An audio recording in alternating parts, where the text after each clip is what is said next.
রাজধানীর বিজয়নগরে শুক্রবার রাতে জাতীয় পার্টি ও গণ অধিকার পরিষদের সংঘর্ষে গুরুতর আহত হয়েছেন গণ অধিকার পরিষদের সভাপতি নুরুল হক নূর।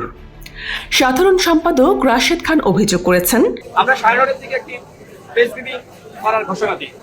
সবেমাত্র প্রেস ব্রিফিং শুরু করেছি, আমি কথা বলবো, তারপরে নুরুল হক নূর কথা বলবে। এর মাঝখানে হঠাৎ করে সেনাবাহিনী এবং পুলিশ যৌথভাবে আমাদের উপর হামলা চালায়।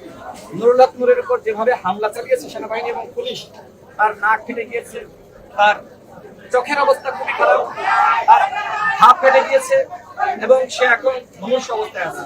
বাঁচবে কি মরবে আমি জানি না, সবই আপনারা দেখেছেন। এখন তার খিচুড়ি শুরু হয়ে গেছে এবং একইভাবে আমিও হামলা শিকার হয়েছে।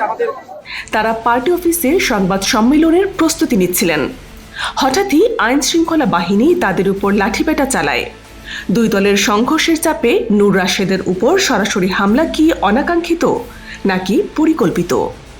প্রত্যক্ষদর্শীদের বর্ণনা অনুযায়ী রাত 9টার পর গণ অধিকার পরিষদের কর্মীদের ধাওয়া পাল্টা ধাওয়ার মধ্যে আইন শৃঙ্খলা বাহিনী তাদের আল রাজি টাওয়ারের সামনে নিয়ে আসে। ঠিক তখন সংবাদ সম্মেলনের প্রস্তুতি নিচ্ছিলেন নূর ও শীর্ষ নেতারা এবং লাঠিপেটা শুরু হয়। এর আগে সন্ধ্যায় জাতীয় পার্টি ও গণ অধিকার পরিষদের মধ্যে সংঘর্ষে সাংবাদিক সহ বহু মানুষ আহত হন। দুই পক্ষের অভিযোগও পাল্টাপাল্টি। গণ অধিকার পরিষদ বলছে তাদের মিছিলে অতর্কিত হামলা হয়েছে আর পুলিশ আর্মি তা চালিয়েছে। জাতীয় পার্টি বলছে তাদের কেন্দ্রীয় কার্যালয়ে হামলা হয়েছে এবং নিজেদের নেতাকর্মীরা আহত হয়েছেন।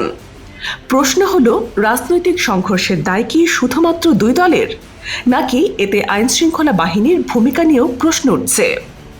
ঘটনার পর সেনাবাহিনী সহ আইন শৃঙ্খলা বাহিনী মোতায়েন করা হয়, কিন্তু আলোচনার কেন্দ্রবিন্দু এখনও একই। কেন সরাসরি শীর্ষ নেতাদের উপর হামলা চালানো হলো? রাজনৈতিক বিশ্লেষকরা বলছেন, এই ধরনের ঘটনা দেশের রাজনৈতিক পরিবেশকে অস্থিতিশীল করে এবং সাধারণ মানুষের মধ্যে বিভ্রান্তি সৃষ্টি করে।